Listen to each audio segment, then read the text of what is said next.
लाखनवाडा येथील पशुवैद्यकीय दवाखान्याची इमारत उद्घाटनाच्या प्रतीक्षेत बुलढाणा जिल्ह्याच्या खामगाव तालुक्यातील लाखनवाडा येथे असलेल्या पशुवैद्यकीय दवाखान्याला परिसरातील 10 ते 12 गाव खेडे लागून आहेत। या ठिकाणी दररोज अनेक जनावरांना उपचारासाठी आणले जाते। मात्र सध्या सुरू असलेल्या दवाखान्याची इमारत अनेक वर्षापासून जीर्ण झाल्याने ती मोडकळीस आली आहे आणि त्यामुळे पावसाळ्यात मोठ्या अपघाताची शक्यता वर्तवली जात आहे। दुसरीकडे गेल्या वर्षभरापासून दवाखान्याची नवीन इमारत बांधण्यात आली, मात्र केवळ उद्घाटनाअभावी ही इमारत देखील धुळखात पडली आहे।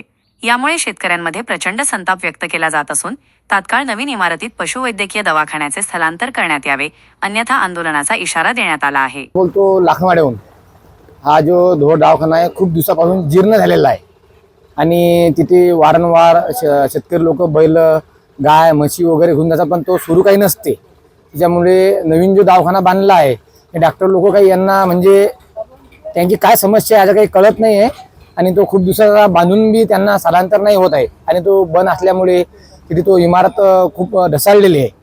त्याच्यामुळे तो इमारत पडत आहे आणि नवीन दवाखाना असल्यावर बी ते सुद्धा बांधत नाही। त्यांची सर्व आपले दवाखान्याचे जे आरोग्य सेवक असेल काय असेल समजा त्यांनी पूर्ण काळजी घ्यावी ही नम्र विनंती।